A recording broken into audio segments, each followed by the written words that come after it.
আব্দুল্লাহ ইবনে মুবারক স্বপ্নের মধ্যে দেখে ওনার মৃত্যু, বাবা ওনাকে হাতছানি দিয়ে ডাকে। এই জন্য একটা ব্যাখ্যা আপনাদেরকে শোনায় দেই, যদি কোনো মানুষ স্বপ্নের মাধ্যমে দেখে তার কোনো আপনজন তাকে ডাকতেছে, মৃত মানুষ, তাহলে বুঝে নেবেন হায়াতটা কমে আসছে। কথা বুঝছেন? বুঝে নেবেন হায়াতটা কমে আসছে, হায়াতটা কমে যাওয়ার লক্ষণ। যারা স্বপ্নের ব্যাখ্যা করে তাদের ঘরে এভাবে বলেছেন, আব্দুল্লাহ ইবনে মুবারক একজন আলেম, উনি যখন স্বপ্নের মধ্যে দেখে ওনার বাবা ওনাকে ডাকতেছে, ওনার বুঝতে দেরি হয় নাই, উনি বুঝে ফেলছেন ওনার হায়াত কমে আসছে, হায়াত আর বাকি নাই। আব্দুল্লাহ ইবনে মুবারক কি করবেন? ওনার স্ত্রীর কাছে এসে বলতেছে, স্ত্রী তোমার গর্ভে তো এখন সন্তান, আমার জানা নাই সন্তান তো ছেলে হবে না মেয়ে হবে জানা নাই, তবে যাই হোক না কেন আমার সঙ্গে একটা ওয়াদা করবা। স্ত্রীকে বলে কি ওয়াদা করতে হবে বলেন? স্ত্রীকে কয়, স্ত্রী গো ওয়াদা হলো এটা, সন্তান ছেলে হবে না মেয়ে হবে জানা নাই, সন্তানটাকে কোরআনুল কারীমের খাদেম বানাবা। একটা আওয়াজ দিয়ে বলেন সুবহানাল্লাহ। আব্দুল্লাহ ইবনে মুবারক কোরআনের খাদেম বানাতে বলছেন। কোরআনের খাদেম বানাতে বলার পর আব্দুল্লাহ ইবনে মুবারক আল্লাহর বান্দা, এমন একজন জলিলে কদর সাহাবী আব্দুল্লাহ ইবনে মুবারক জোহরের নামাজ পড়ে বাসার মধ্যে ঢুকতেছে, হঠাৎ করে ওনার বাড়ির কাছে যে খেজুর গাছটা আছে, খেজুর গাছে একটা পাখি, কোন রাতে বলা হয় চড়ুই পাখি থেকে বড় আর বাবুই পাখি থেকে কিছুটা ছোট, এমন একটা পাখি আব্দুল্লাহ ইবনে মুবারককে সালাম দিছে। জোরে কোন সুবহানাল্লাহ। সালামটা দেওয়ার পর আব্দুল্লাহ ইবনে মুবারক পিছন দিয়ে তাকায় পড়েছে, তাকায় দেখে কিরে পাখির জবান থেকে কথা বলে। আচ্ছা আপনাদেরকে একটু জিজ্ঞাসা করব, যেটা কেউ পারে না একমাত্র পারে কে? আর একটা আওয়াজ দিয়ে বলেন পারে কে? যেটা পৃথিবীর কেউ পারে না পারে আমার আল্লাহ, আল্লাহ পাক রব্বুল আলামিন। যেটা দুনিয়ার কারো দ্বারা সম্ভব না, যেটা অসম্ভবের চাইতে অসম্ভব, সেটাও আল্লাহর কাছে সম্ভব। কথা কোন ঠিক কিনা? আল্লাহর কাছে সবই সম্ভব। পাখির জবান দ্বারা কথা বলা অত্যন্ত কঠিন কিছু না। কিতাবের মধ্যে আসছে এটা কোনো পাখি না, আল্লাহ পাক রব্বুল আলামিনের রহমতের ফেরেশতা। তবে একটা কথা হলো, ফেরেশতাকে তাইলে সাহাবী কেমনে দেখছে? ফেরেশতাকে সাহাবী কেমনে দেখলো? বলে কিছু কিছু সাহাবী না, শুধুমাত্র নবীদের মাধ্যমে যে অলৌকিক ঘটনা ঘটে এটাকে বলে মুজিজাতুন নবী সাল্লাল্লাহু আলাইহি ওয়াসাল্লাম, আর বুজুর্গদের মাধ্যমে যে ঘটনাটা ঘটে এটাকে বলে কারামতে ওলি। আরে নবীর উম্মতের দল, ওলিদের কারামত সত্য, নবীদের মুজিজা সত্য। আল্লাহর নবীকে আল্লাহ পাক রব্বুল আলামিন একটা নয় দুইটা নয় ৪৫০০ মুজিজা দান করেছিল। একটা আওয়াজ দিয়ে বলেন সুবহানাল্লাহ। মুসা আলাইহিস সালাম, মুসা আলাইহিস সালামকে আল্লাহ পাক রব্বুল আলামিন ৯টা মুজিজা দান করেছেন, ৯টা। আমার আপনার নবীকে কোন কোন নবীকে আল্লাহ মুজিজা দিয়েছেন তো কোন নবীকে দেনই নাই। কিন্তু আবার আপনার নবী এত দামি নবী, আল্লাহ নবীকে আল্লাহ একটা নয় দুইটা নয় ৪৫০০ মুজিজা দান করেছে। একটা আওয়াজ দিয়ে বলতে হবে আল্লাহু আকবার। ৪৫০০ মুজিজা কোন নবীর জীবনীতে জিবরাইল আমিনকে পাইছে, কোন নবীর জীবনীতে জিবরাইল আমিনকে পায় নাই। জিবরাইল আমিন আসে নাই, দেখাই করে নাই, কোন প্রয়োজন হয় নাই।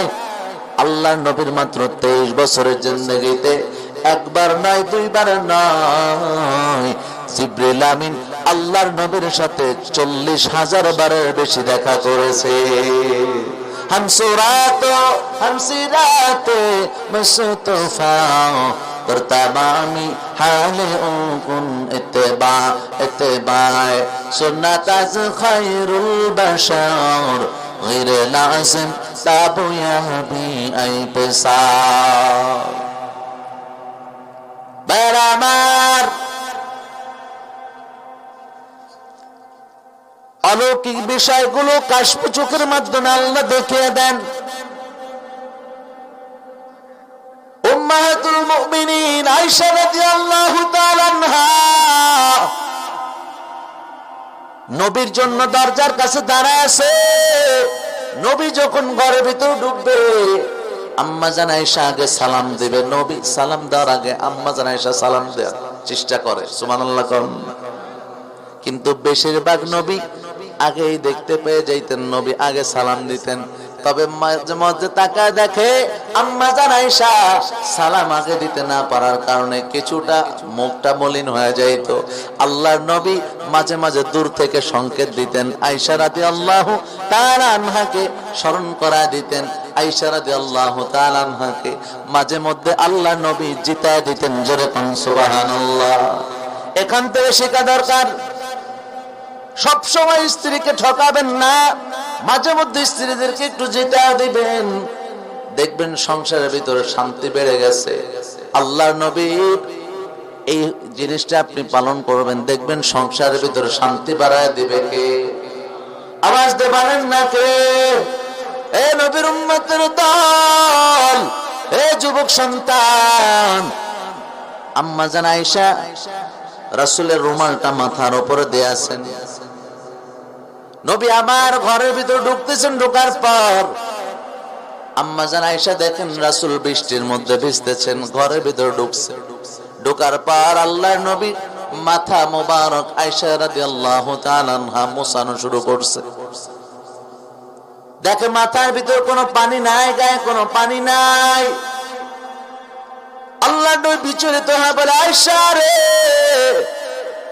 কি জন্য এমন করতেছ? আয়েশা রাদিয়াল্লাহু তাআলা আনহা ডাক দেখায়, নবী আমার, তাকায় দেখলাম আপনার মাথার উপরে বৃষ্টি বর্ষণ হয়। আল্লাহর নবী বুঝতে দেরি হয় নাই, আয়েশাকে জিজ্ঞাসা করে, আয়েশা তখন তুমি কি হালাতে ছিলা? বলে, নবী আমার, আপনার রুমালটা আমার মাথার উপরে ছিল।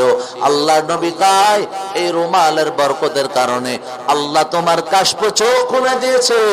আর আমি রাসূলের উপর আল্লাহর যে রহমতটা 24 ঘন্টা বর্ষণ হয়, বৃষ্টির মতো বর্ষণ হয়, এটা আয়েশা তুমি তোমার চোখের মাধ্যমে দেখে নিয়েছো। জোরে কোন সুবহানাল্লাহ। বারবার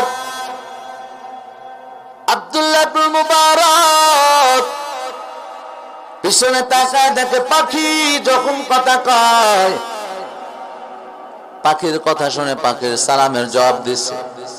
পাখি আব্দুল্লাহ ইবনে মুবারককে বলে, আব্দুল্লাহ ইবনে মুবারক, এক নাম্বার কথা, আপনি দুনিয়াতে আর বেশি দিন বাঁচবেন না, আপনার জন্য একটা সুসংবাদ।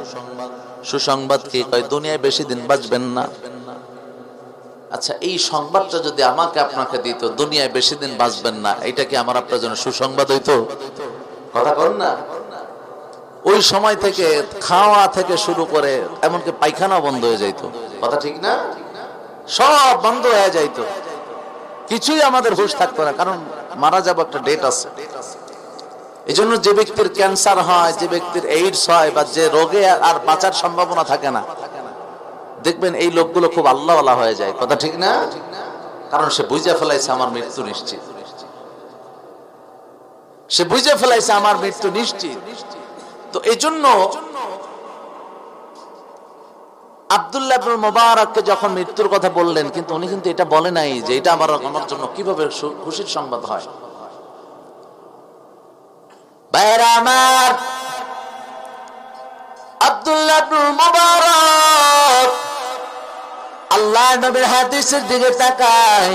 قال رسول الله صلى الله عليه وسلم تحفة المؤمن الموت আল্লাহর নবীর হাদিসের দিয়ে তাকায়, নবী আমার কয় ইমানদার যে হবা, যার ভিতরে ঈমান আছে, যে ইমানদার, নবী কয় তার জন্য মৃত্যুটা হবে উপহার। একটা আওয়াজ দিয়ে বলেন আল্লাহু আকবার। যে ব্যক্তি ইমানদার হবে তার জন্য মৃত্যুটা হবে উপহার, আর যে ব্যক্তি মুনকার। এই জন্য আব্দুল্লাহ ইবনে মুবারক সে ততটুকু জানে আমি একজন ইমানদার, আমার ইমানটা সে তার নিজের আমলের ব্যাপারে জানে। এই জন্য তার টেনশন নাই, কারণ মৃত্যু ব্যক্তি যখন মৃত্যু হতে দেরি, ইমানদারের মৃত্যু হতে দেরি, আল্লাহর সঙ্গে সাক্ষাৎ হতে দেরি হয় না। জোরে কোন সুবহানাল্লাহ।